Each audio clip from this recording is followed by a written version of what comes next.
I'm Zor. Welcome to Unizor Education. Today's topic will be complex numbers.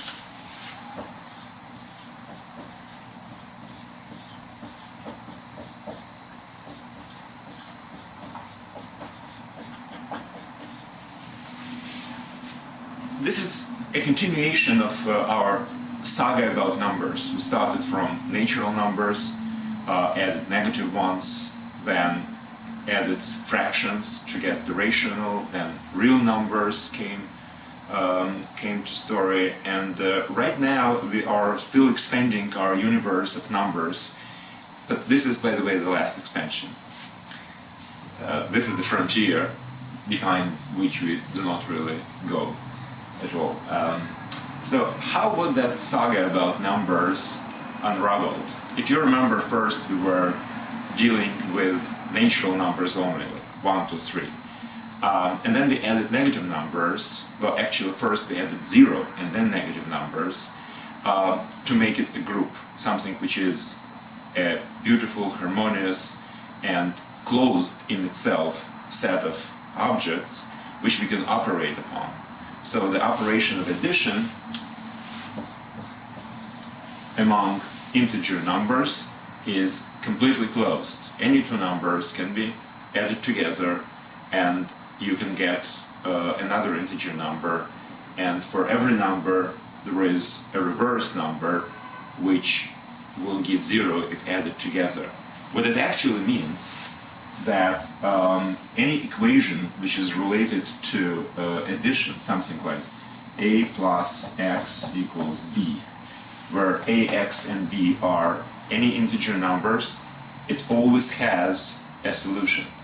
What we have to do is we have to reverse a, that's number 1, add it to both parts of the equation, because we know that equation will still help if we add the same number. So it will be minus a plus x equals to minus a plus b. This is obviously 0, because that's the definition of minus a, and 0 plus x is x, and that's the definition of 0 actually, right? So 0 plus x equals minus a plus b, and so this is the definition of 0, it's x.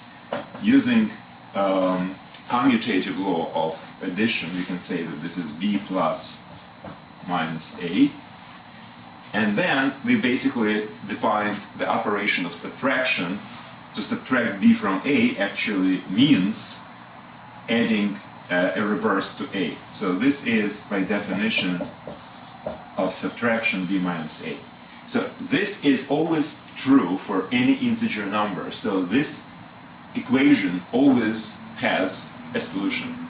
This is very important, because if we don't add negative numbers to our set of natural numbers, we will not be able to solve something like 5 plus x equals 3, right? Okay, so ability to solve equation within certain set of numbers is very important. Actually, that's why we have added rational numbers, for instance. Well, rational numbers were added because the multiplication wasn't always solvable. If we will multiply x by a to get b, for certain integer a and b, it's solvable. Something like x times 3 equals 6 has a root 2.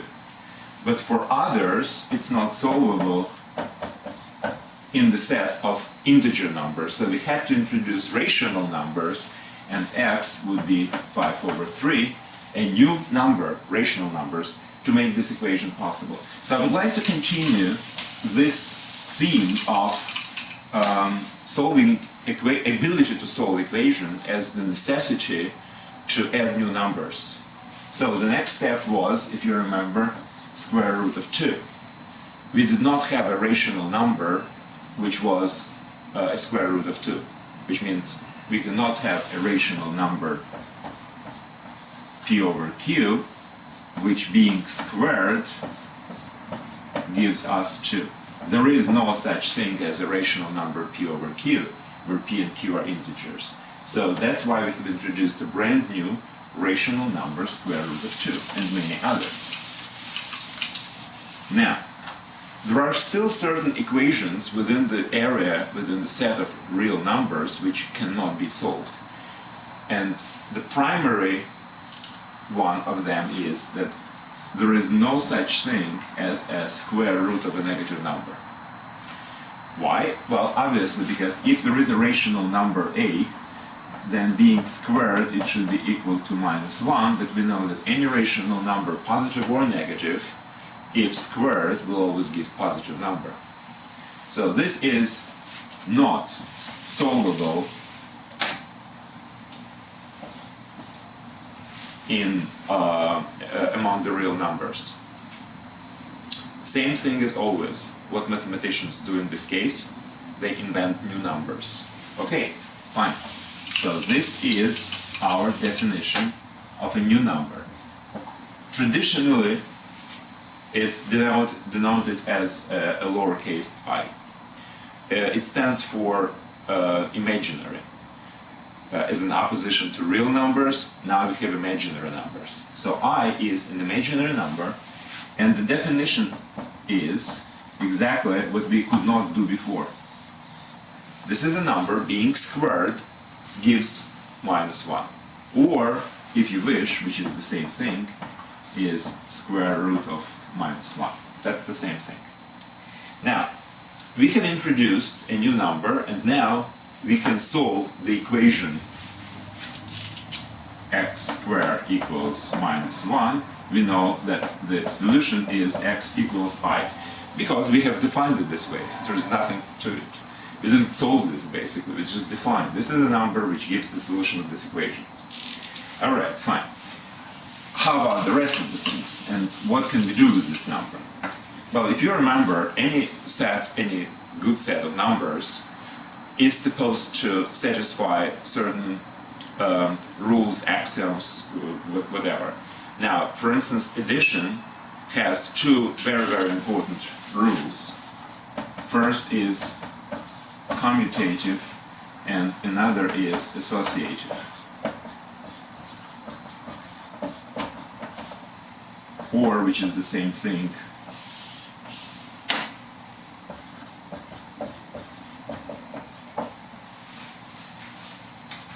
so the order of addition, first to the second and then the result to the third, or first we will do second and third and then add the first to the result of this operation, is insignificant. And the commutative means we can add in any order. So this is true, and similar law exists for multiplication. Again, the same thing, commutative for multiplication and associative, exactly the same thing. So when we introduce a new number, we would like our universe of numbers to be expanded in such a way that these laws are preserved, because these laws are basically the foundation of any kind of equation solving, any kind of calculations which we do, etc., etc. So no matter how fantastic numbers we can really come up with, we still have to be within certain boundaries, within certain framework of these laws. So by introducing a new number I really have to be able to expand the universe a little bit further than just this. Because, for instance, if I introduce the new number, I have to be able to know what is something like this, or what is this, or what is 2 multiplied by I. So all these numbers have to be defined as well, because I is something which is completely artificial. The only thing which we defined is I squared, basically. So everything else, all other operations, we really have to define somehow. Well, how can we define it? Well, the simplest way which people have decided to do is the following. We will define once and for all this number.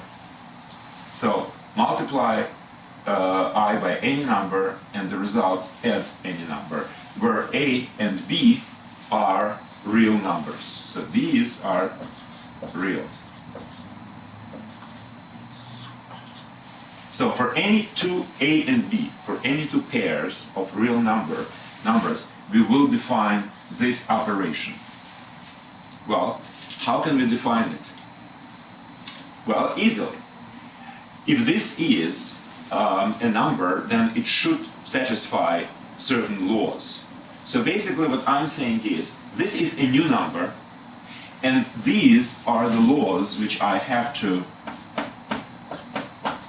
really define about this number.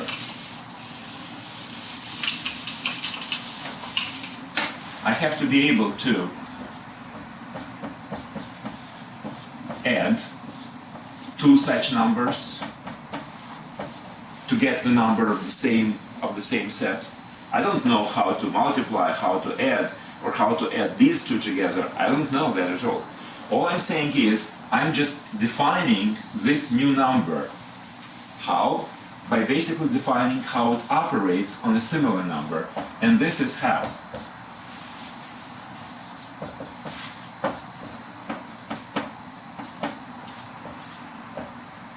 Oops, I think I made a small mistake. It's a D.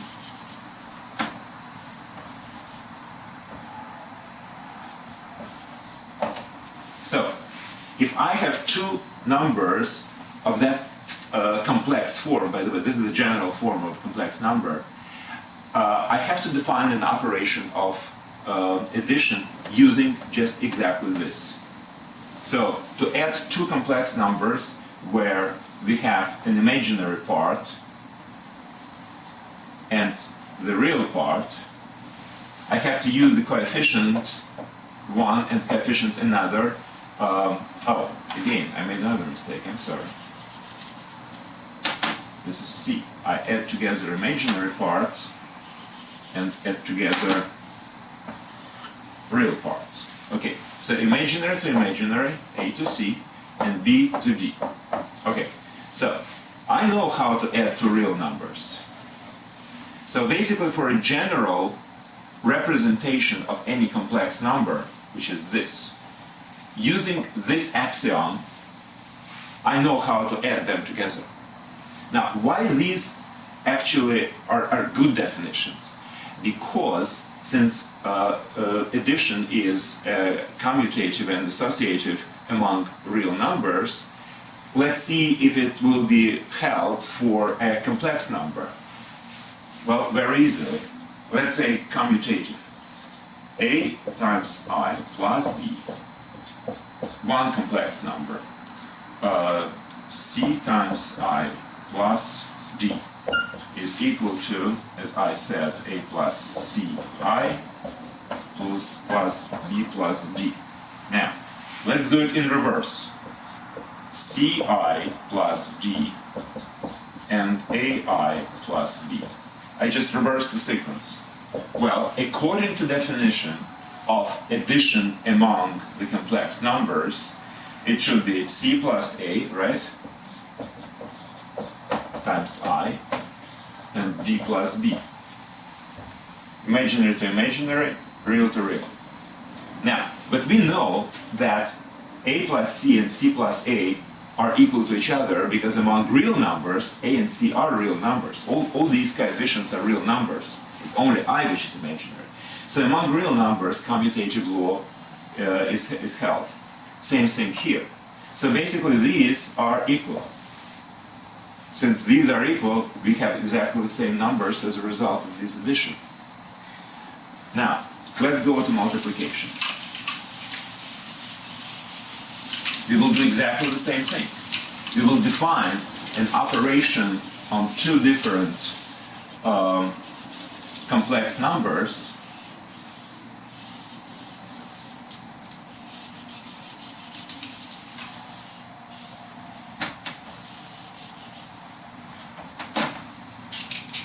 multiplication. All right. Now, I don't want to write this answer right now. I would like to think about how it should look like. Obviously, the operation of multiplication should also satisfy commutative and associative laws. So I really have to define it in a reasonable manner. Let's assume that I is not an imaginary number which we don't know how to multiply or add or anything like that. What if A is just some number, real number? Well, in which case we can open the parentheses and multiply member by member, and what we will get. Let's just write down what we will get. First component to first component will be A times I times C times I. Well, second component. First to second. A times I times D plus B times C times I and B times D. So, I'm using the rules which I really am not supposed to, but I'm using them to derive with some definition which will be reasonable, and these rules therefore will be held for that definition. Now let's think about what we got. Again, multiplication should be commutative, so whatever transformations I will do, I really should think about the preservation of commutative and associative laws.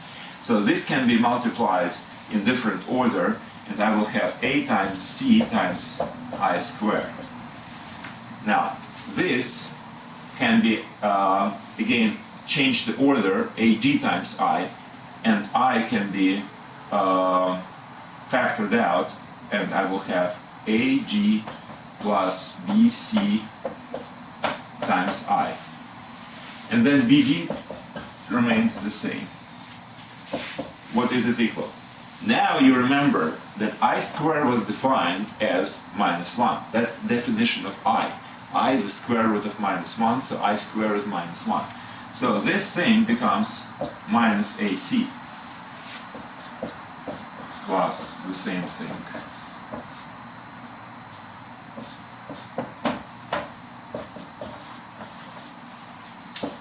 And the whole thing becomes equal to BD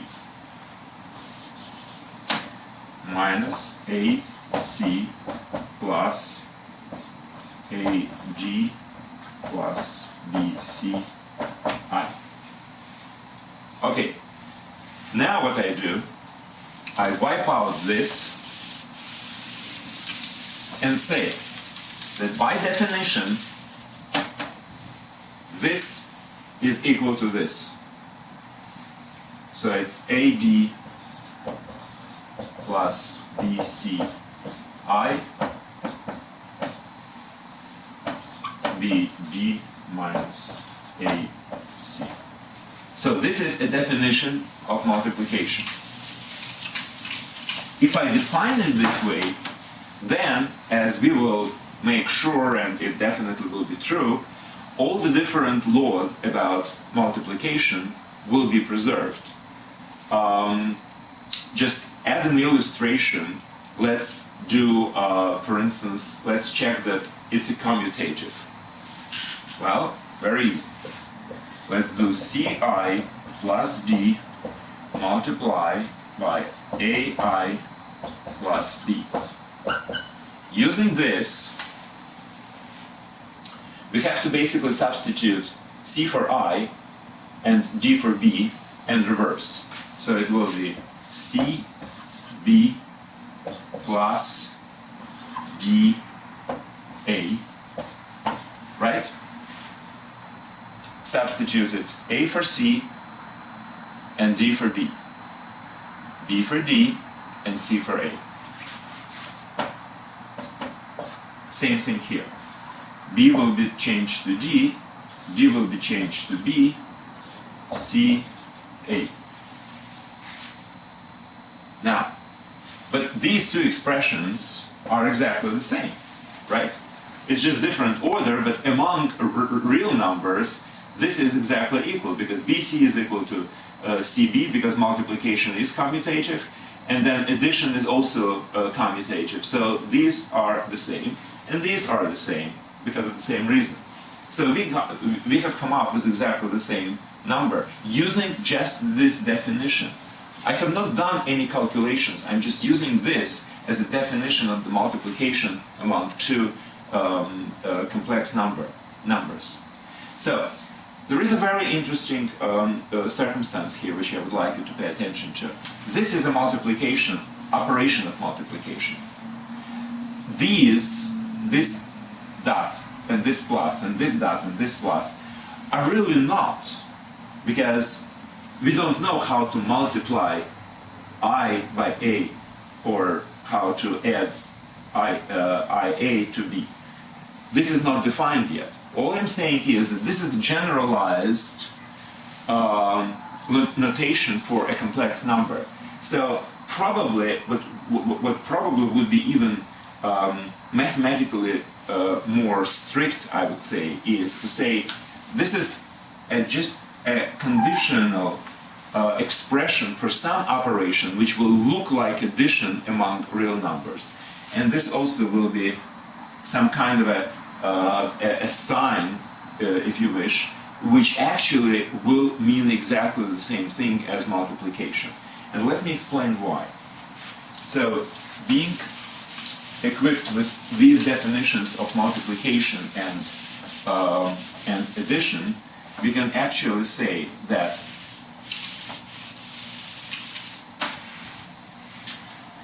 this, I will use dot in a circle and plus in a circle, is a generalized notation for a complex number. But let me just tell you why these multiplication and addition signs in circles are really like the real ones, like the real multiplication and the real addition. Let's start with addition. For obvious reason, any rational number, b, I can represent as 0 times a plus b in this complex notation. Why? Because this is 0, and 0 basically nullifies the imaginary part, so I have only this number which is retained. So I can say that if operations upon b are basically in sync with operations on this complex number, then basically b is represented as the complex number with imaginary part equal to 0. Well, and actually, it actually is, because if we will take another number, let's say g, and I will also represent it as this. Now, for obvious reason, I would expect that b plus g would be represented as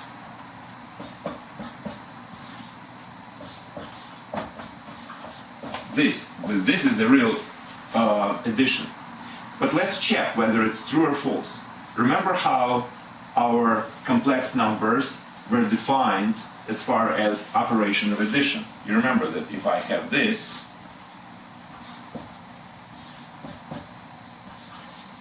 then the operation of addition is actually this.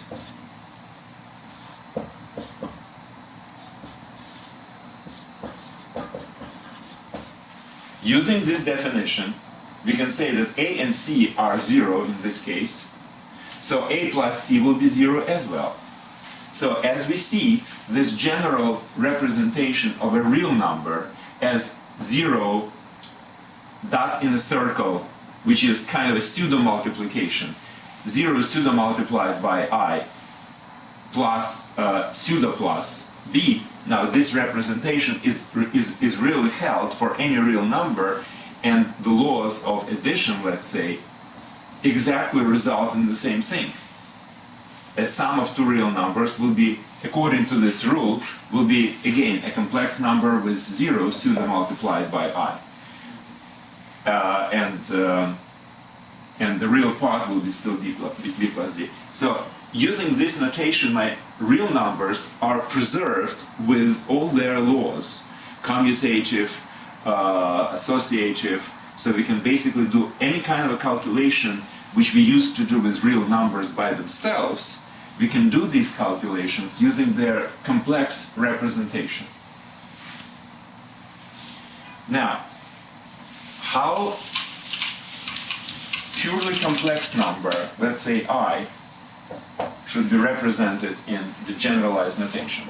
Well, obviously, I would like to represent as this. As 1 pseudo multiplied by I plus 0. So A will be equal to 1 and B is equal to 0. Now, let's see what happens. This is an imaginary number now. And now the question is, how is my multiplication, for instance? Well, let's just multiply I by I. What happens? If we will use our law of multiplication, and I will write here again, AI plus B, real multiplication, not by CI plus D, is equal to BD minus AC pseudo multiplied by I. No, sorry. This is a real part. BD minus AC. This is the real part. And the imaginary part would be A times D plus B times C pseudo multiplied by I. Now, using this rule and using this representation for I, let's see what happens if I multiply I by I. So A equals 1, B equals 0, C equals 1, D equals 0. Well, if I will substitute this into this, let's see. B times D is 0. A times C is 1 with a minus sign. So I times I is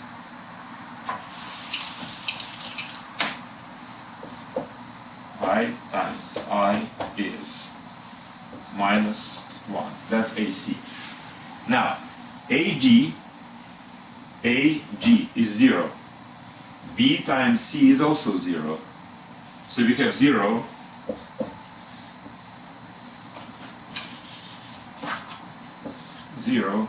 pseudo multiplied by I. But this is a generalized notation for any real number. So this is basically minus 1. I times I, which is I squared, is minus 1. We came to a definition of I squared. So everything seems to be dancing together. Using these definitions for addition and multiplication, it's actually working among the complex numbers, and all the laws like commutative and associative are preserved, and we still are within the framework of the complex numbers. If you multiply one complex number by another complex number, we get another complex number. So the universe of complex numbers, again, is closed. It has all the operations, and everything seems to be okay. And now what's important is we have expanded our universe of numbers towards ability to solve certain equations which we were not able to solve before. What kind of equations? This is equation. This is not solvable among the real numbers, but among complex numbers, I can say that solution is x equals y, where y is just imaginary number. Now, one more little thing about all these pseudo multiplication and pseudo addition as I was using them before. I said that the generalized form of complex number is, oops, is this. I have basically invented new new signs for multiplication and addition, because I could not really multiply real number by imaginary or add to imaginary numbers. However, I can definitely say that let's talk about multiplication first. Let's talk about addition first. I can definitely say that this is a real plus. Why? Because if I will add this number, complex number, and this number, also represented as a complex, you will see that I will get this thing which is the same as the real plus. Look at this. A times I, pseudo multiplied by I, sorry, plus 0. That is basically the same thing as this. B can be represented as 0 pseudo multiplied by I, pseudo plus B. This is this. If I will add them together, if I will add them together according to the rules of addition among complex numbers, what will I get? Well, obviously, this is the real addition. Obviously, I will get this. Imaginary parts are added together, so it will be A plus 0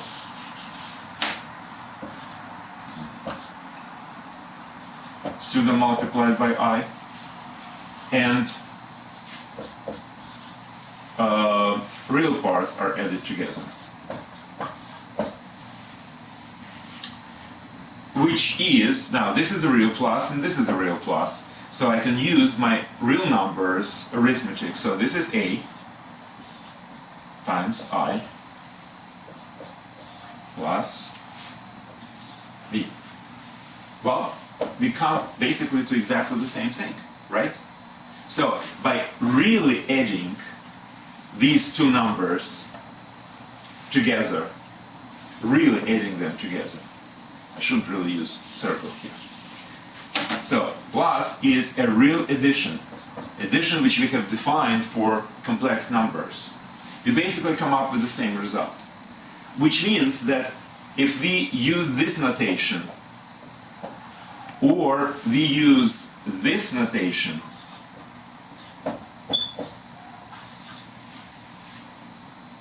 it's exactly the same thing, because this represented separately in a complex way as this, and added according to the complex arithmetic, will give us exactly the same thing. So this plus, pseudo plus, and the real plus are exactly the same. Now let's talk about multiplication. As you expect, we will get exactly the same thing.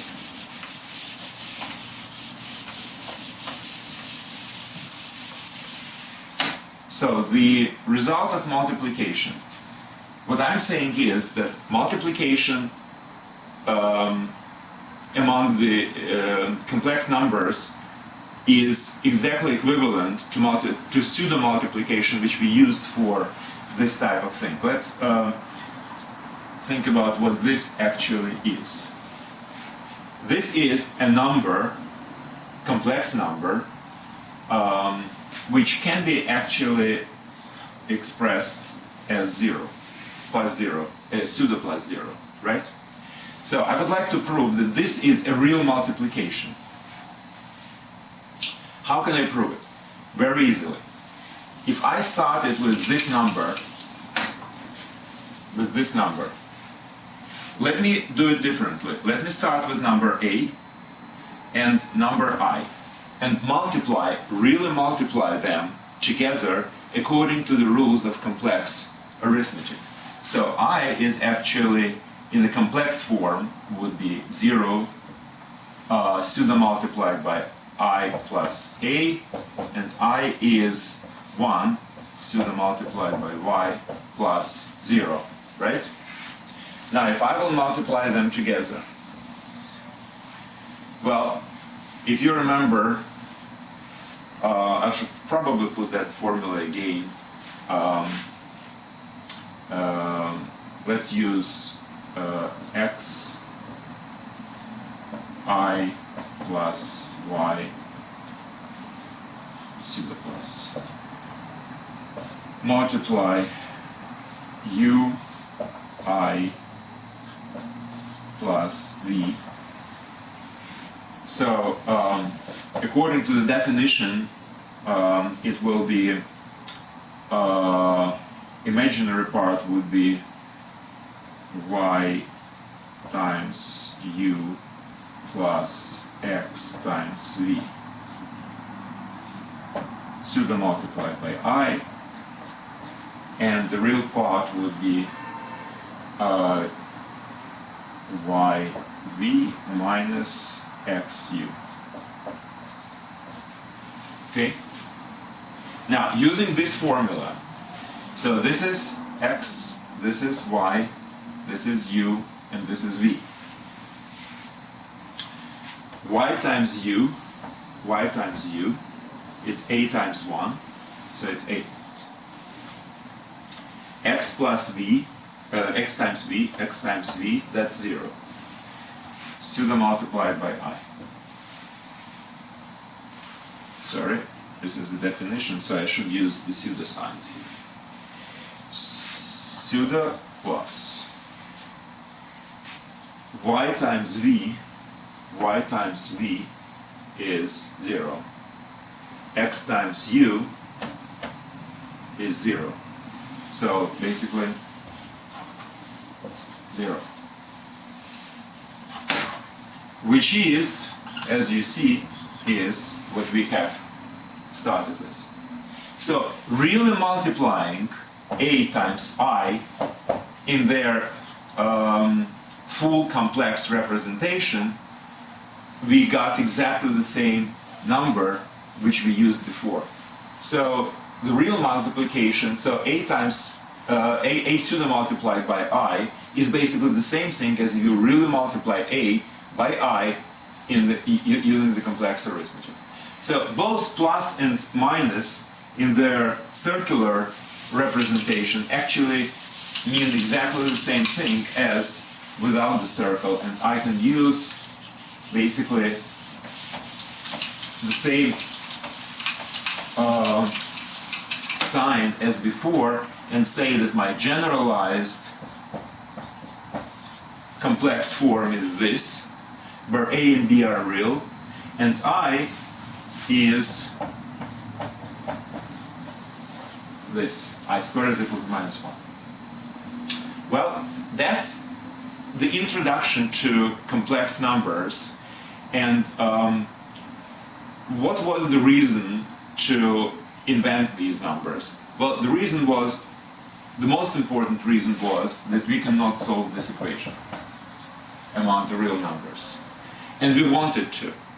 Not only this, actually any equation which is related to polynomial has certain solutions, roots, and there are many polynomials, like x squared is basically one of them, which do not have a solution. So if you have any polynomial, something like 2x cubed plus 2x squared minus 5x plus 7 equals to 0. If you have any kind of a polynomial equation, it's not always that we can find the roots of this if we are dealing with real numbers only. Introduction of complex numbers allows to actually find roots for any kind of a polynomial. And what's interesting is that the number of roots is very much closely related to the degree of this polynomial. But that's a completely different story. Anyway, we have expanded our universe of the real numbers towards complex numbers. We know how to write them down. We know how to multiply them, how to add them. Basically, that's the beginning, and you probably would find very interesting to solve certain problems which would be accompanying this lecture. One of the properties, maybe just to finish it up on a good note, let's just think about what will be if you will multiply a 3 times. I multiplied 3 times to get I cubed. Well, again, we all know that we have defined our new numbers in such a way that all the laws are supposed to be preserved, right? So this is I times I times I, and since we are preserving the associative law, it means I times I in parentheses times I, which is I squared, which is minus 1, so it's minus 1 times I. Or shorten, just minus I. So that's just one of the examples of complex arithmetic. By the way, I to the 4th degree obviously will be I squared times I squared, which is 1. Minus 1 times minus 1, etc. So we can multiply and add any complex numbers without any problems. We can use the square root of minus 1. Well, anything possible right now. So in this universe of complex numbers, which we have expanded our universe of real numbers to, all kinds of equations, as I was saying, are possible to solve, and that's probably a good point where I would like to stop here. And there will be certain interesting problems, as I said, and I believe that these problems will dig further into the depths of the complex numbers. Complex numbers are very interesting.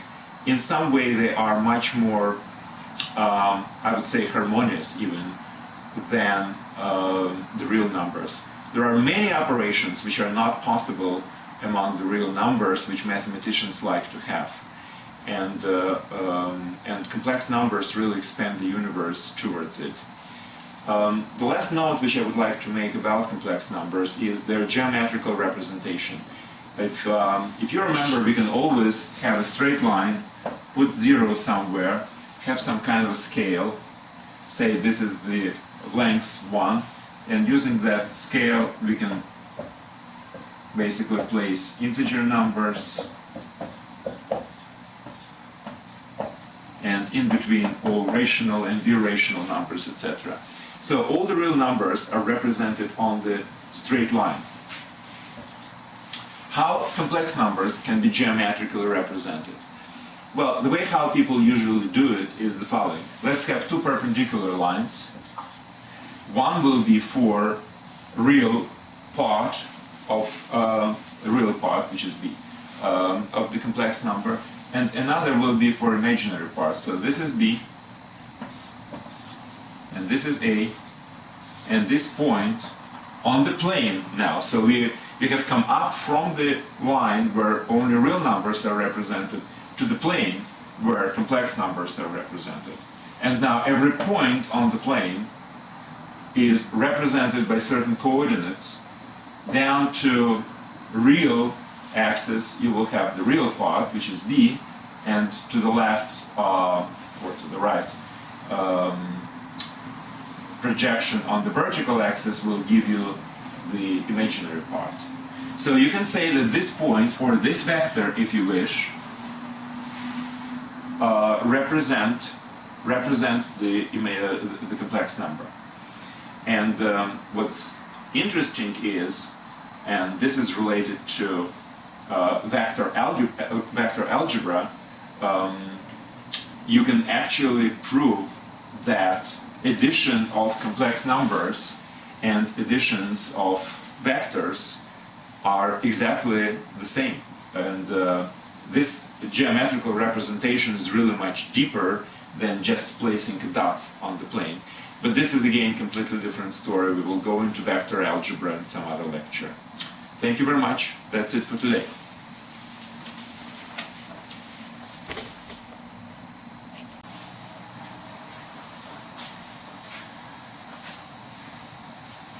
I'm Zor.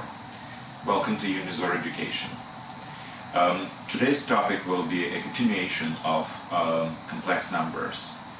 We were talking about certain formal way to introduce complex numbers, and right now I think that basically has covered more or less more rigorous definition of the complex numbers, I would like to concentrate on their graphical representation now.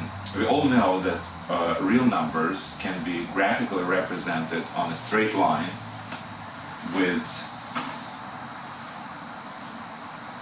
one particular point on that line marked as equivalent to the number 0.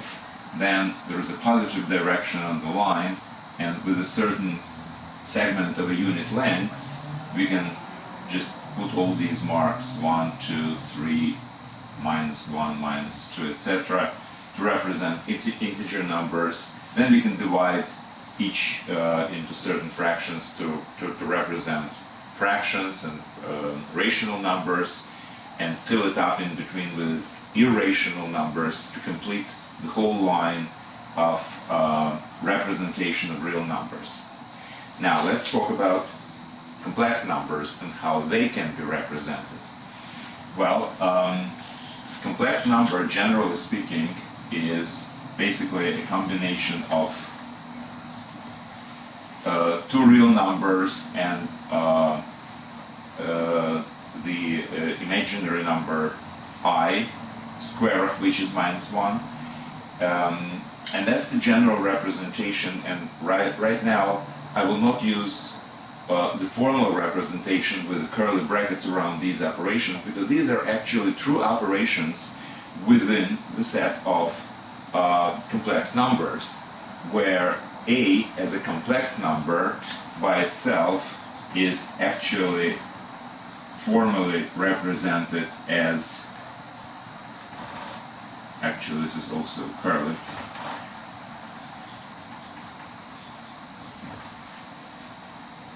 as a combination of A plus 0 as far as the imaginary part is. So B is equivalently represented in the complex numbers. So I will be talking only about real operations of addition and multiplication, and when I'm saying that the imaginary number is multiplied by real, that's not exactly true. Imaginary number in this case is multiplied by a complex number which is mapped into real number B. But these are parts of this more formal definition, so right now let's just abstract from it. Real addition between real numbers and imaginary number I. So how can we represent this particular complex number graphically? Well, in theory, I could choose another representation of this complex number. I can choose something like A comma B, thinking that A represents the real number which is on the left, and B is the real number which is supposed to be multiplied by imaginary part. This is another way to formally introduce complex numbers, and I can add these two numbers together, I can multiply them, etc. So I can basically repeat everything, except I'm not using these operations, which I think I might actually find is convenient. But in this case, this is another representation which can be used as well. But at the same time, this reminds us that it's just a pair of real numbers, and the pair of real numbers can be represented as a point on the plane with the Cartesian coordinates. So I will draw another line here, and I can always represent this pair of two real numbers, or if you wish, this complex number, as a point on the plane where its x-coordinate abscissa is A and coordinate is B, the y-coordinate. Okay, so since A and B can be any real numbers, then all complex numbers basically fill up an entire plane, because the x-coordinate and y-coordinate can be any real number. So basically all the points on the plane are filled up with representations of complex numbers. All right, Fine. And now certain very elementary properties of this type of representation. Now, obviously, we can always think about this particular segment which connects our complex number with 0. Now, obviously, it has a length. It's a segment, and it's a rectangular. It's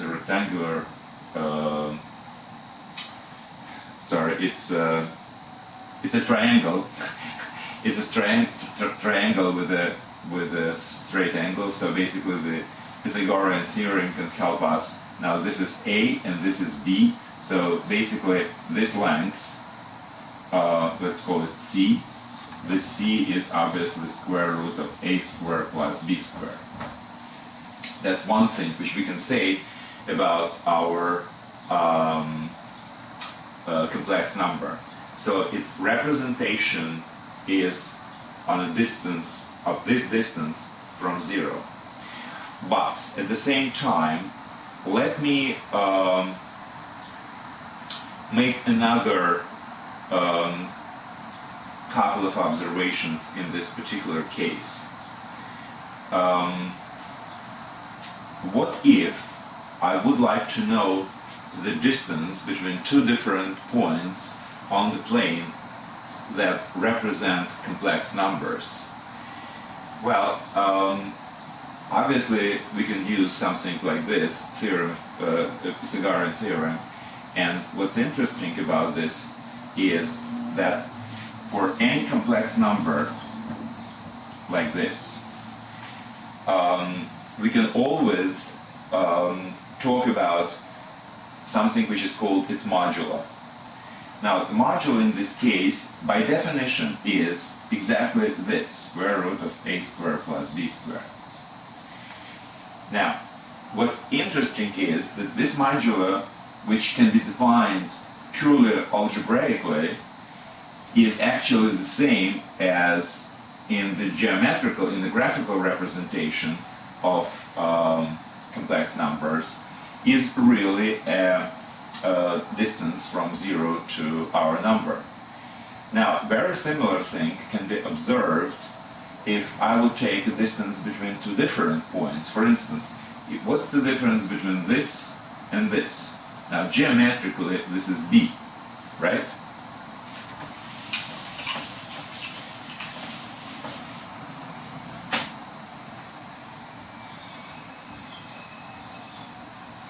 Now, let's approach this particular geometrical representation from the algebra of complex numbers viewpoint. If this representation of A plus bi, what is this particular point on the plane a representation of? Well, obviously, its x-coordinate is A, and its y-coordinate is 0,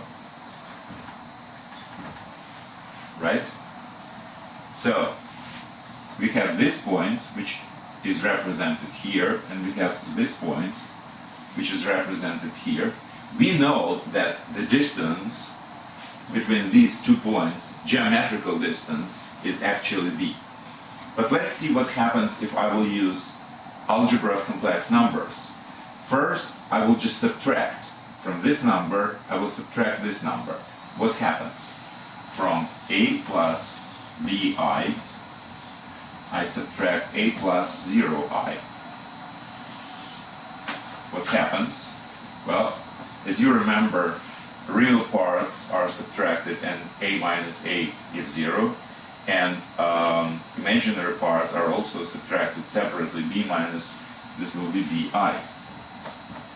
Or if you wish, to be more precise, 0 plus bi. What's the modulo of this? Well, it's obviously the same thing, square root of 0 squared plus b squared, which is b.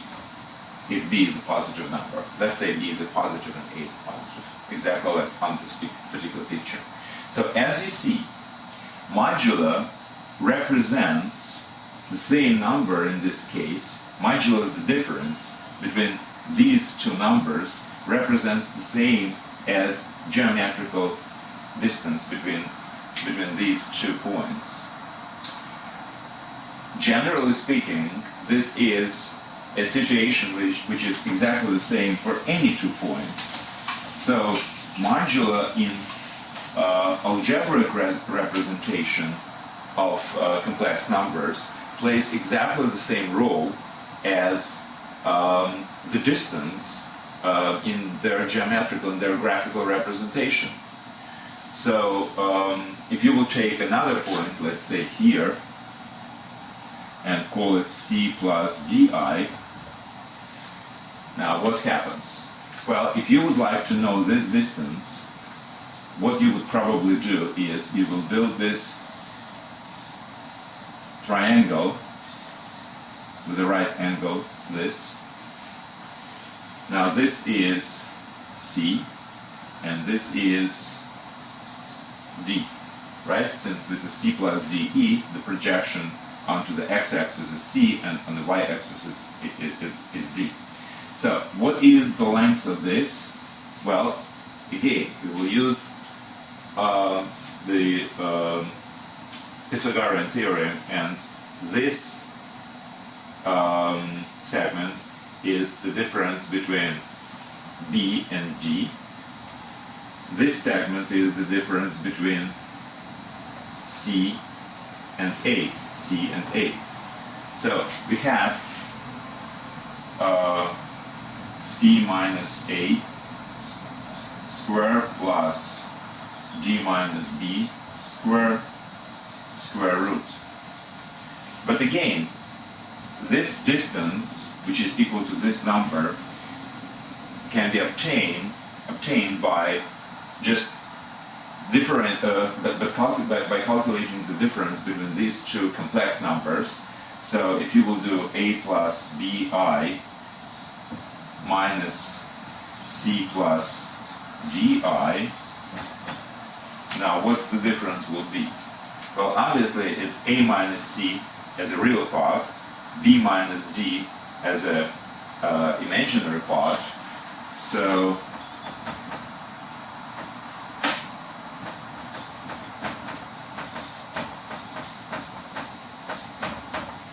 that's the difference. And what's the module of this difference? Well, again, it's square of this plus square of this, which is this. So the point is that geometry of the representation of complex numbers is very much resembles just algebraic operations on the complex numbers, with a very important quality that the distance between 2 graphical representations of complex numbers is basically a module of their algebraic difference. Okay, that's one kind of side issue which I wanted to make with complex numbers. They can be graphically represented. What's interesting is that you can always represent a point on the plane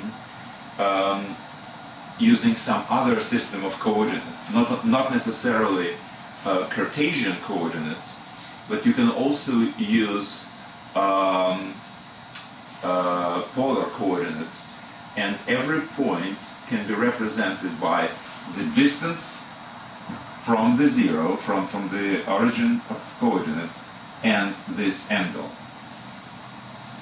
So 2 parameters, r, which is a distance, and alpha, which is an angle, always define our point on the plane.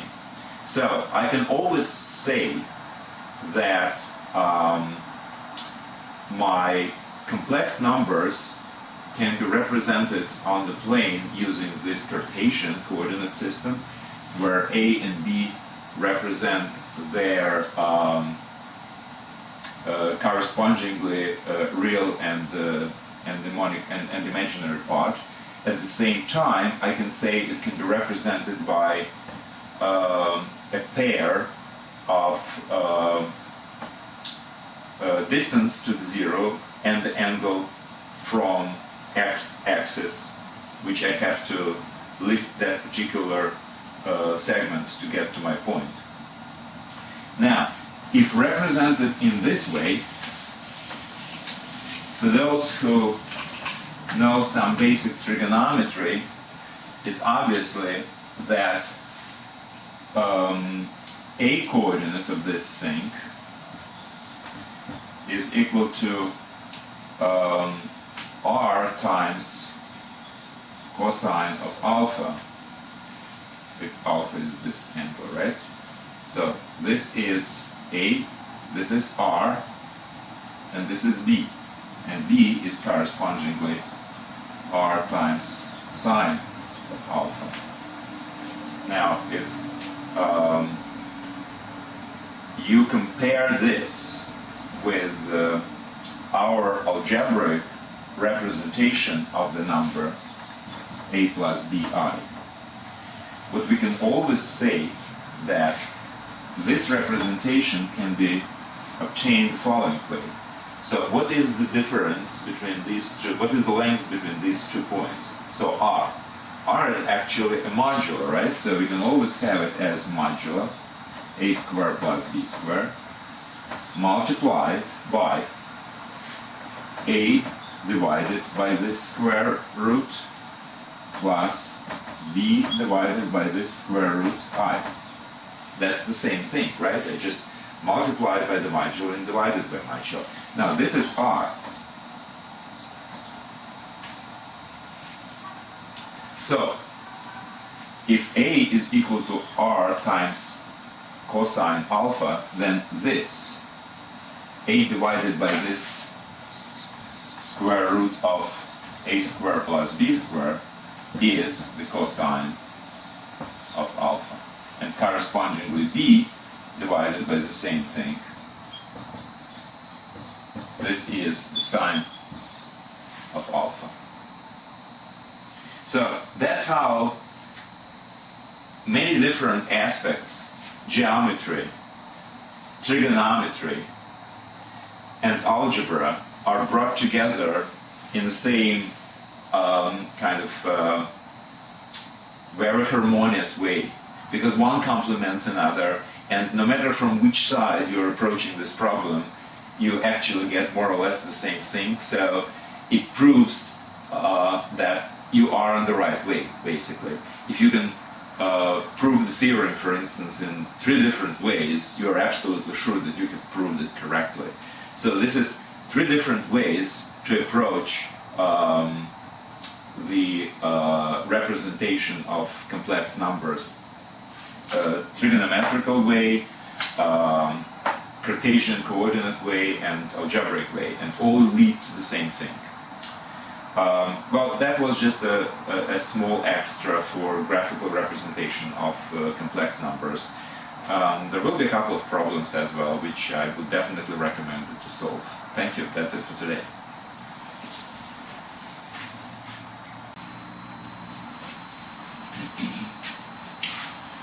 I'm Zor. Welcome to Unizor Education. Today we will solve a problem number 1, for complex numbers.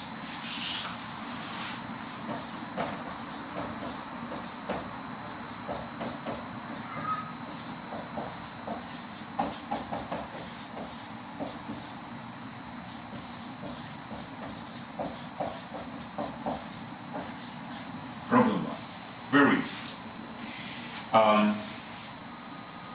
You remember that complex numbers were introduced to be able to solve certain equations which we could not solve within the real numbers. And one of the equations was something like x squared equals to -1, and we have introduced I as a purely artificial new number, the only property of which is that this is a root of this equation, basically.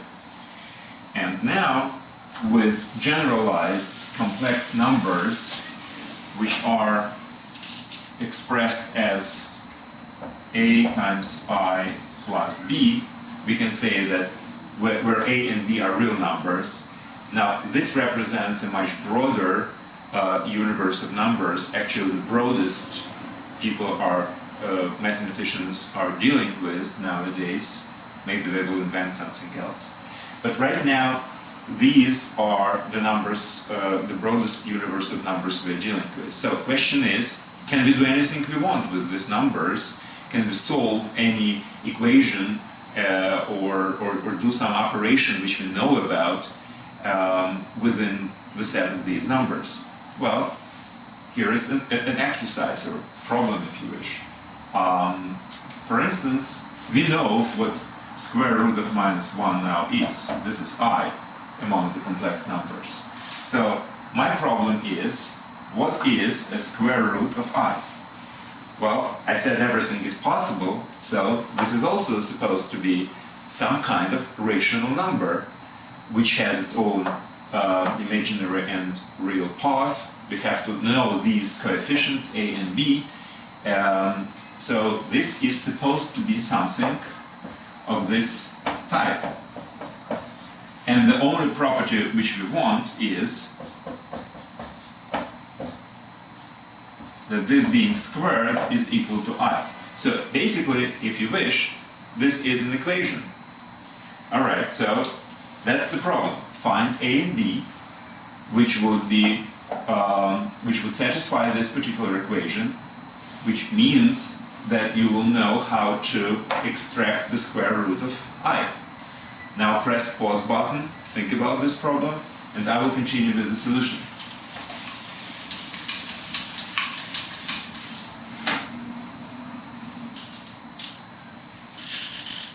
Okay, so we have to know what square root of I is, which means we have to solve this equation.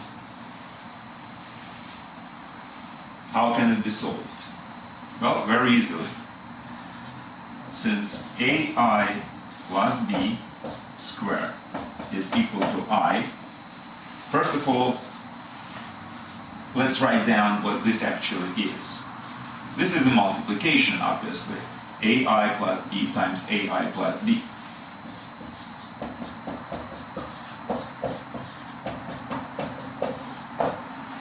And we know this is I. Alright. Now, this thing, let's open all the parentheses, and what should we have? As an imaginary part, we will have A times B plus B times A, I. And as a real part, we will have B times B, which is B squared, A times I squared, which is minus A squared, because I squared is -1. So this is what we're looking for, right? Now we have actually an equation with two different variables among the complex numbers. Well, how it can be solved? Well, obviously, if some complex number is equal to 0, then its real part is supposed to be equal to 0, and imaginary part would be equal to 0. So basically, from one equation, we actually have two different equations. This part, it's a real part. We have a real part on the left and no real part, 0 on the right, which means we have this. That's one equation which we have from here. Another is imaginary parts should be equal. Imaginary coefficient is 1. So AB plus BA, which is 2AB, is equal to 1. Now we have two equations with two variables, which obviously is solvable, and easily actually solvable. Because from the first equation we get that A squared is equal to B squared, which means A can be either plus or minus B. And if you can substitute the a's expression into the second equation, what we will have is the following.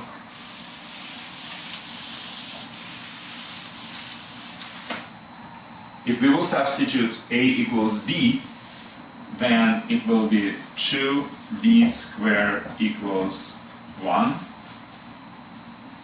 which means b squared is equal to 1/2, and b is equal to plus or minus 1 over square root of 2. So we have two different solutions for b. And a, as I said, was b. If we substitute minus b into this equation, we will have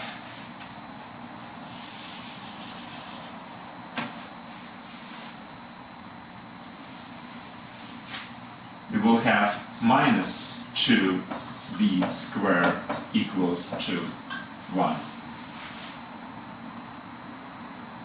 Right? And this does not have any roots among real numbers. Don't forget that b is a real number.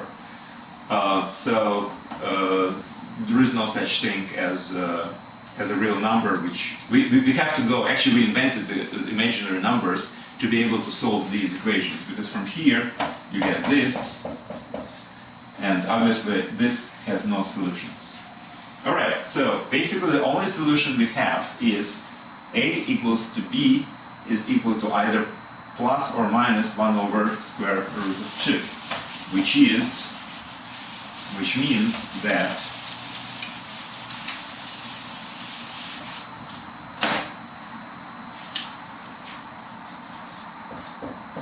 first solution is this.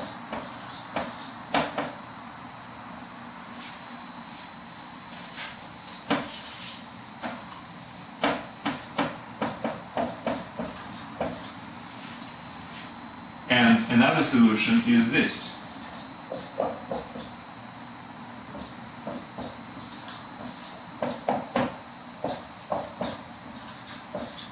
So these are two solutions. Both of them represent square root of I. Well, what should we do after we solve the equation or prove some formula or whatever? We should verify, we should check it out. So it's extremely important, after you have found the solution of the equation, check if it's really true.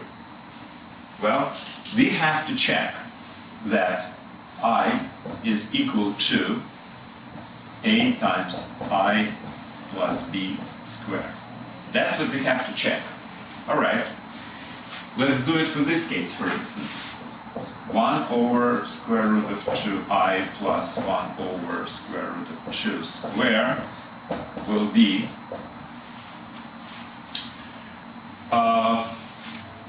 imaginary part would be let me expand it so it will be easier to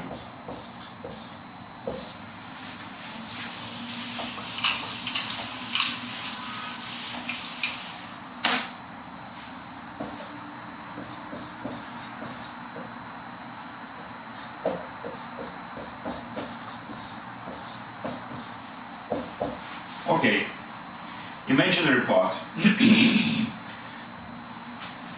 This times this. 1 over square root of 2 times 1 over square root of 2 will be 1 over 2. And this will also give us imaginary part, which is also 1 over 2. How about the real part? It's 1 over square root of 2 times 1 over square root of 2, which is 1, 2. 1 over square root of 2 times 1 over square root of 2 and minus 1, minus 1. This is 0, this is 1, this is 1. So, as a result of this multiplication, we have 1i plus 0, which is I, which is supposed to be proved.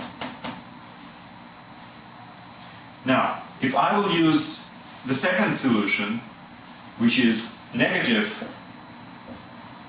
here, here, here, here, and here, it will be negative here. Sorry, it will be, this is still 1 over 2. It will be minus 1 over 2 times minus 1 over 2. So it will be still plus 1 over 2, as it should be. Same thing here. Minus 1 over square root of 2 times 1 minus over square root of 2 will be again 1 over 2. So this is exactly the same. Here, again, the same thing, because we have two negatives which will give us the positive here. So it's exactly the same here, and we get exactly the same result here. So this is also the solution with the negative minus over square root of 2. Now, what we have here is a very interesting case when we have two different solutions, actually. We have two different square roots of I. But if you remember, this is not an unusual situation, because if I will ask you what is square root of 4, what should you answer? Not 2, it's plus or minus 2, right? So we have two solutions to this as well. So there is no wonder that square root of 2 also has plus or minus 1 over square root of 2. So you have two solutions. I would rather put it not this way, but this way.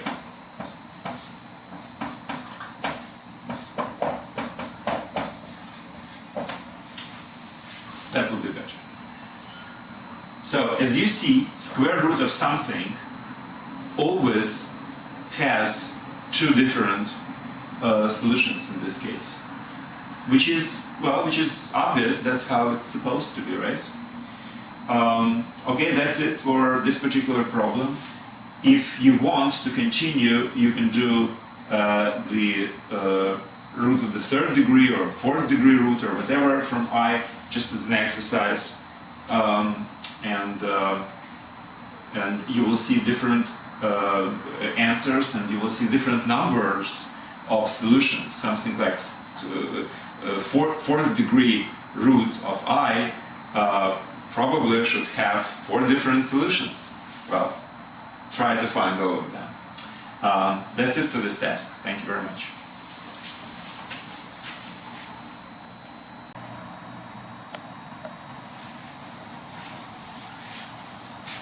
I'm Zor. Welcome to Unizor Education. I'd like to present a problem on the topic of complex numbers.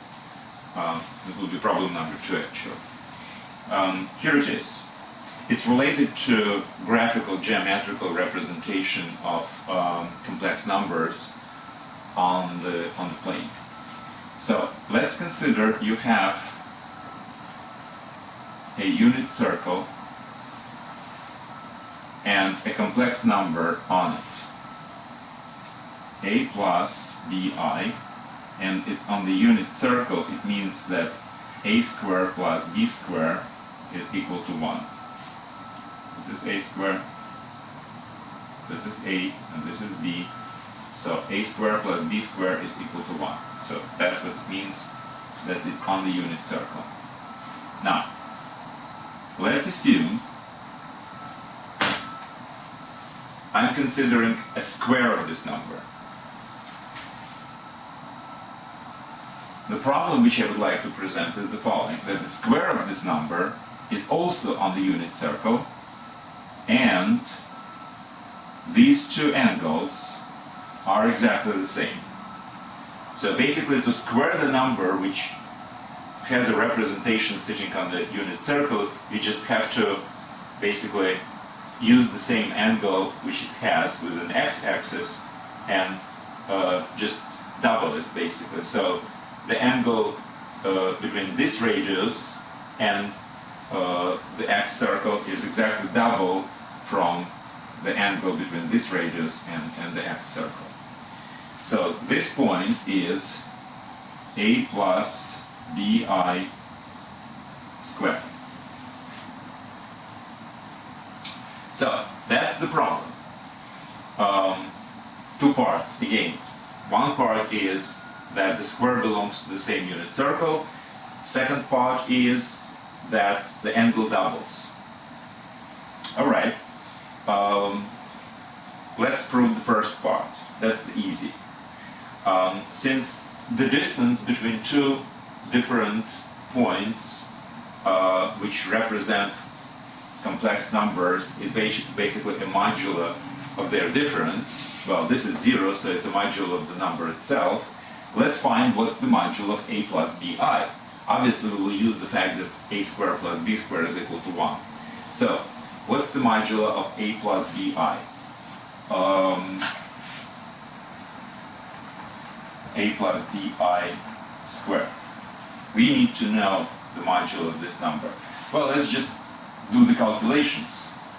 Square is a squared plus b squared I squared, and I squared is minus 1, so it's minus b squared according to the rules of multiplication of complex numbers. So this is the real part of our new complex number, and our imaginary part will be 2abi.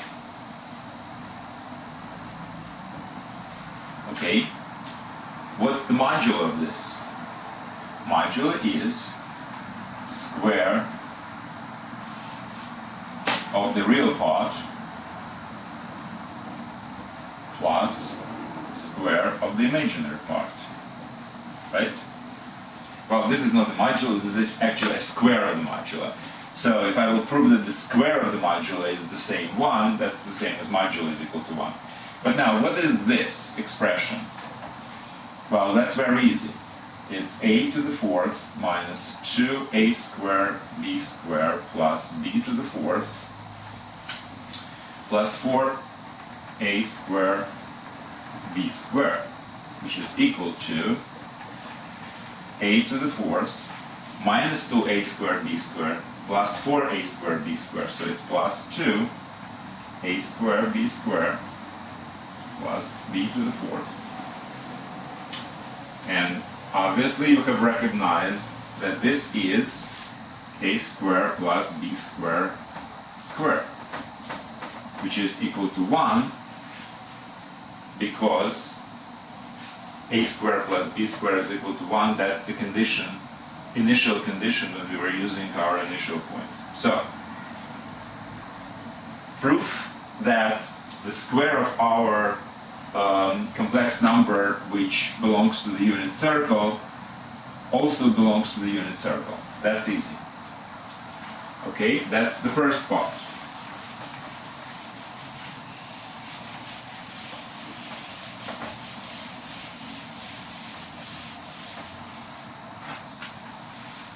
By the way, I did not explicitly ask you to press the pause button before I started proving this particular thing. Well, I forgot actually. Now you can press it because if you want, the most important part of this problem is number 2 actually, that the angle is doubled.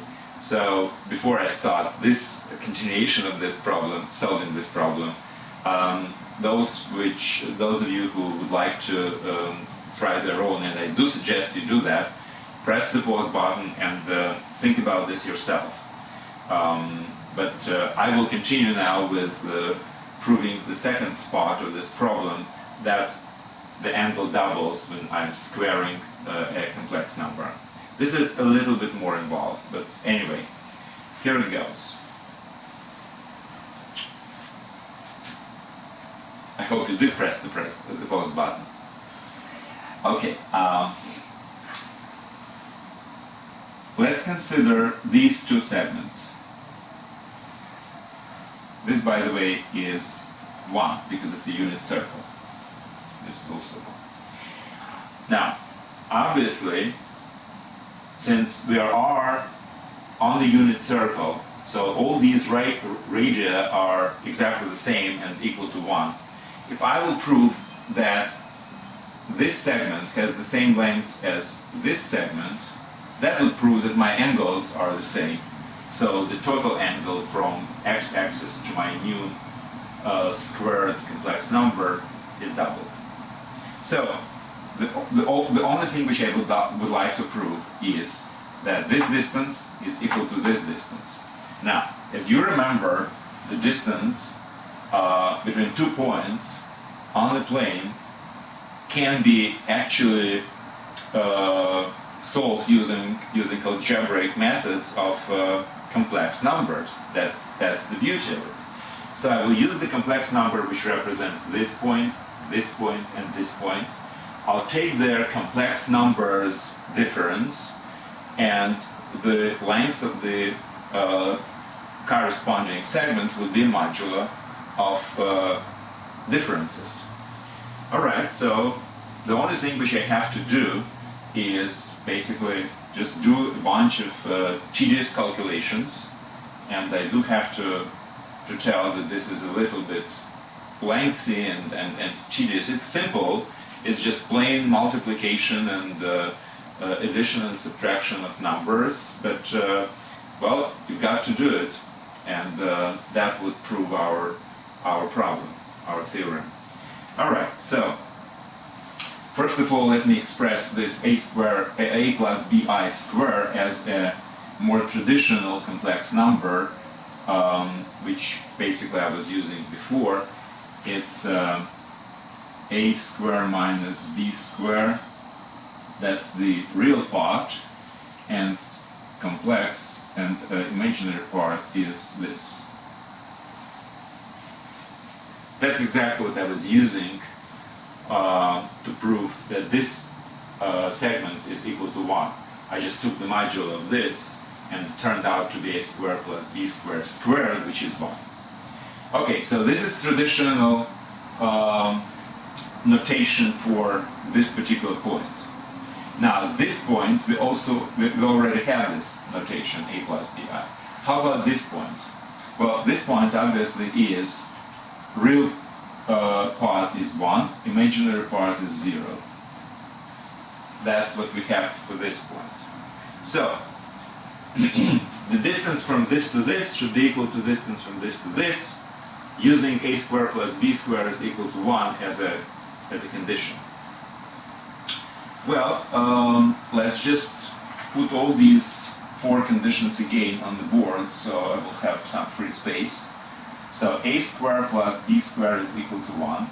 That's one of the conditions. Now my 3 points are, point number 1 is a squared minus b squared plus 2abi.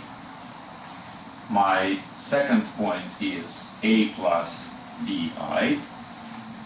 And my third point is 1 plus 0i. From this time on, we do not really need any geometry. We will just use pure algebra. Okay, now let's frame this as a condition. Now, the distance from this to this, well, you have to basically make this difference, which is a squared minus b squared minus a as a real part, and plus 2ab minus b as imaginary part. That's one number. That's the difference between these guys. Now the difference between these guys is a minus 1 and b minus 0i. So it's a minus 1, that's the real part, and b minus 0, well, let's just have b. Not need parentheses, I. That's the difference between these points. So what do I have to prove? I have to prove that the modulo of this guy is equal to the modulo of this guy. Right, okay. Now, we will wipe out again what we don't really need. We definitely need this condition, and all we need to do right now is, what's the modulo of this? Calculated by square of this plus square of this. What's the modulo of this? It's square of this plus square of this. And compare them, they should be exactly the same.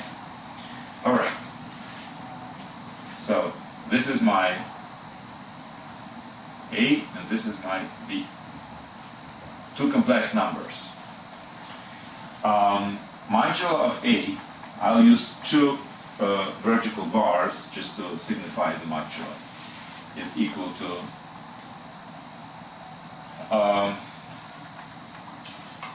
I will probably put this B somewhere here.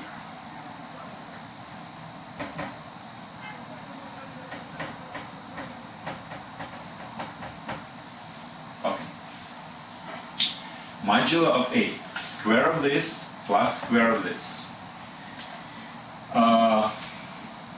Yeah, that's tedious, but anyway.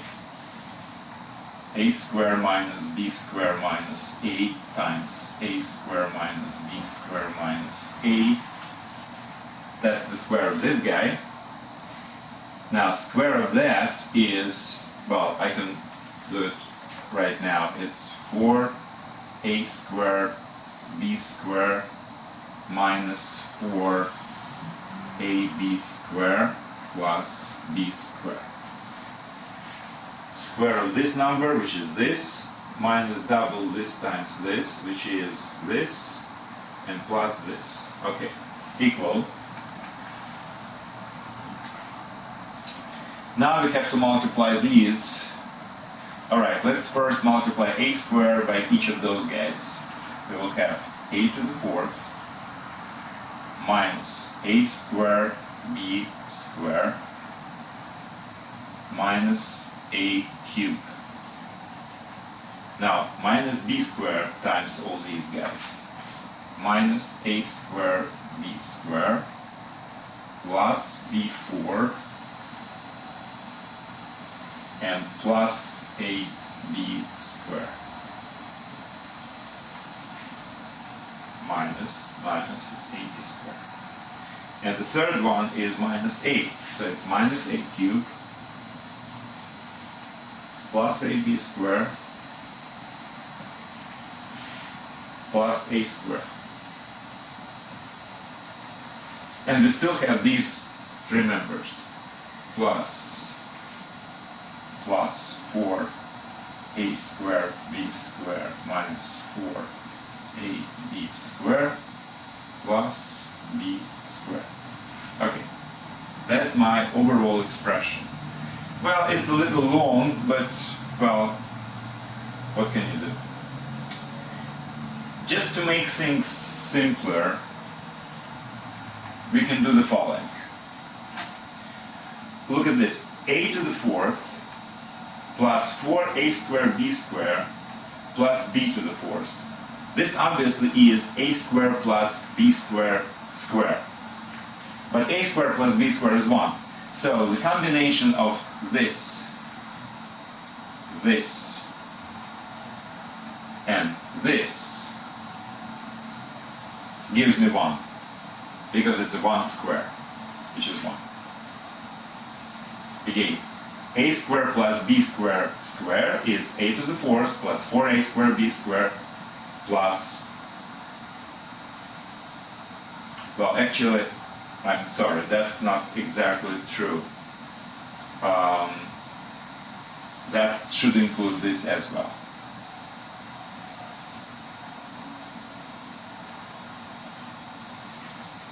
Right, minus 2A squared B squared and minus, because minus AB squared, A squared B squared, and minus A squared B squared, and plus 4A squared B squared, altogether is 2 plus 2A squared B squared. And that's what gives me 1. Because A squared plus B squared squared will be A to the fourth plus 2A squared B squared, which is this, and this. Minus 1, and plus 4. So it's 2A squared B squared. And B to the fourth. So that's 1. Okay. I told you it's a little tedious and not very interesting. Anyway, what else do we have here?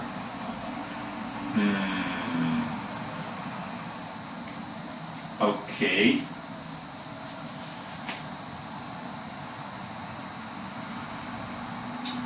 Okay, what can we do here?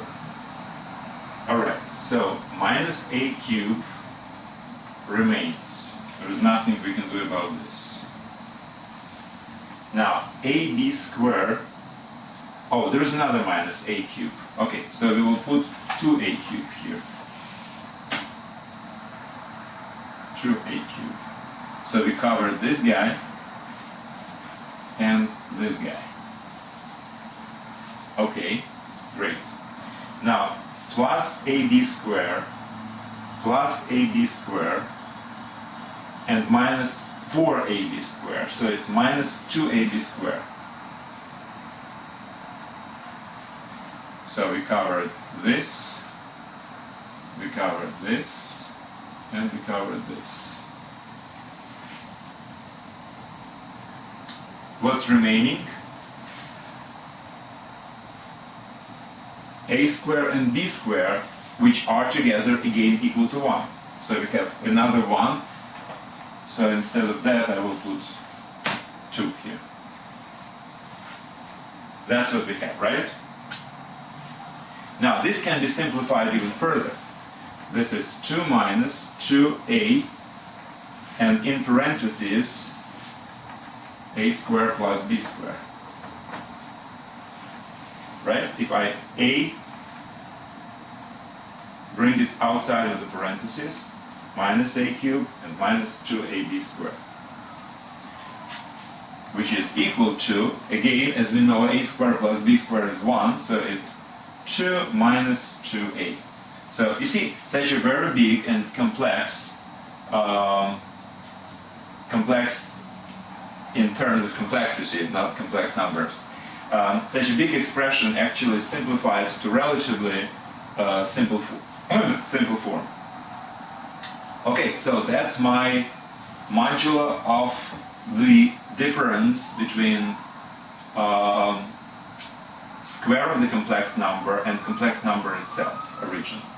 Okay, so let's just put it somewhere here.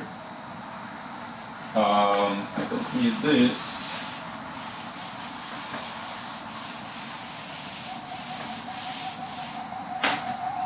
And I can just write the answer. 2 minus 2a. Very nice, very simple, etc. Okay, great. Now, b.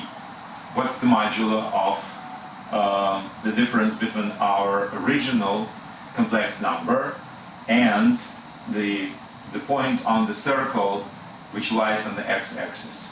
Remember?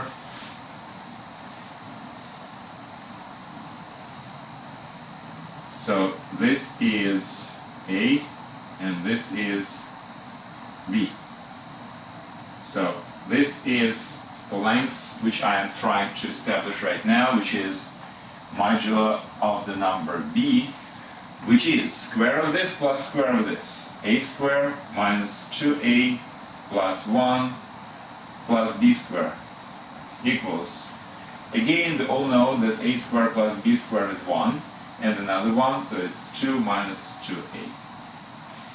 As you see, they are equal, which basically proves the point. So whenever you square this number, which is represented by a point on the unit circle, you just have to double the angle from this number to the x-axis. So this is 2 alpha. That proves the point. Thank you very much.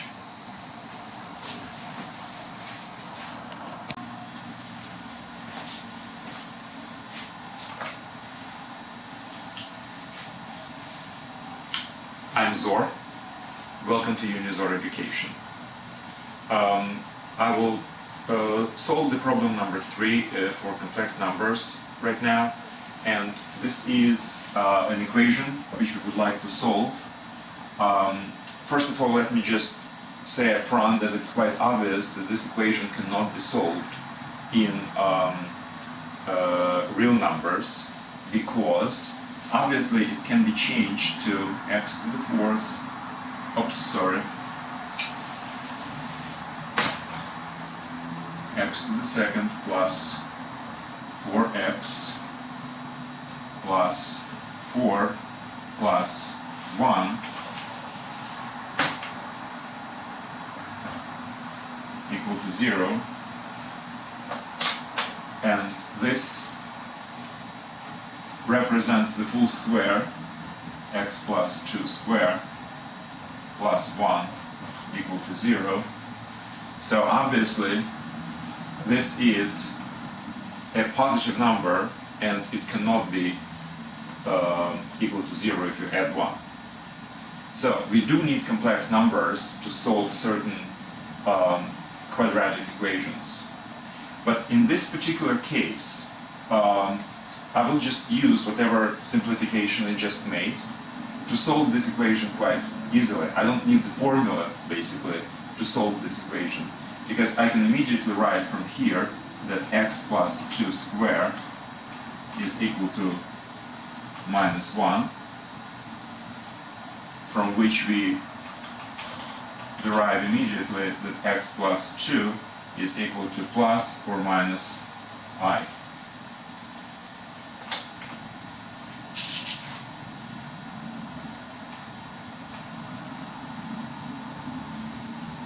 Where I is a complex number, which square of which is equal to minus 1. Why is it plus or minus I in front of I? Well, obviously, because I squared is minus 1 and minus I squared is also minus 1. So whenever we are extracting the root, square root from any number, we should really not forget plus and minus in this particular case. Well, and obviously from here the solution is x is equal to minus 2 plus or minus I. We have two solutions, which is exactly the right thing for quadratic equation. Maybe a little later we will talk about that any equation of nth degree in complex numbers has exactly n roots. Some of the roots can be multiple roots, so to speak, but anyway, it's n roots. In this case, quadratic equation, the power is 2, so we have two different roots for this equation. What's next step? Never forget to check your answer. Let's just check it out.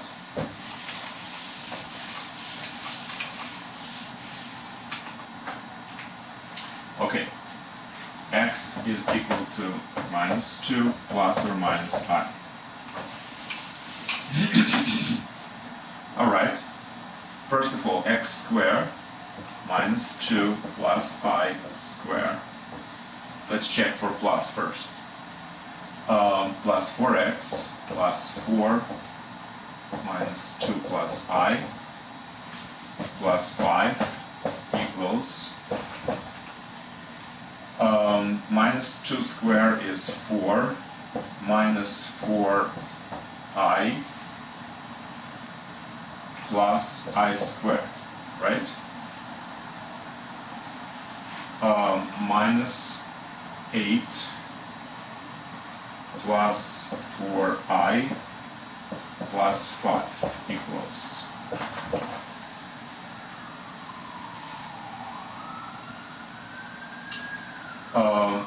minus 4I and plus 4I are reduced. 4 minus 8 is minus 4 plus 5 is 1 plus I squared, which is 1 minus 1, because I squared is minus 1, which is equal to 0. Exactly right. So that's the verification of the first root. And now let's do the second one. It should be very similar. So it's minus 2 minus I squared plus 4 times minus 2 minus I plus 5 equals 4 plus 4I plus I squared, that's this guy, minus 8 minus 4I plus 5 equals 4i minus 4i is 0. 4 minus 8 minus 4 plus 5 is 1 plus I squared. 1 minus 1, 0. Both roots fit. Check is done. The equation is solved. By the way how I solved this equation wasn't really to apply any kind of formula, and I do prefer to derive certain results without actually remembering any formula. I would rather do it the way how I just derived, how I just solved this equation, by just noticing certain things, the full square and something like this. For equations of this type, of the power of 2, that's probably the best if you don't remember the formula. The formula is rather long, so I mean you might forget it, that's okay. As long as you don't forget how to derive this formula, it's okay to forget it. Thanks very much, hope you enjoyed it.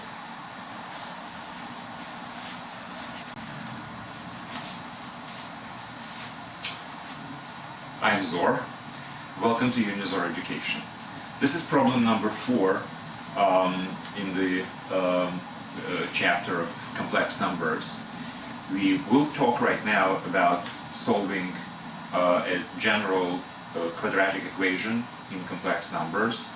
And the problem is that we have to prove that we have 2 roots for this particular equation, and these 2 roots are either both real numbers or complex with opposite sign in the imaginary part. So if you have x1 and x2 as 2 roots of this general equation, then either both real or x1 and 2 is equal to something like a plus minus bi, where a and b are real numbers, so both roots have the same real part and the imaginary part is of opposite signs. So that's what we have to prove actually here. And the way how we do it, we will just try to solve the general equation and derive with the formula. In this case, we will derive the full formula for this type of equation and see what happens. Let's assume that all our coefficients a, b, and c are real numbers. A is not equal to 0, so the roots of this equation are exactly the same as if I will divide it by a, I will have something like x squared plus px plus q equal to 0. This is actually easier. The roots are exactly the same. I just divided by a all components of this. So a is not equal to 0 because it's a quadratic equation. So instead of solving this, I will solve this, where p is equal to b over a and q is equal to c over a. Alright, so we will solve this equation, and how do we do it?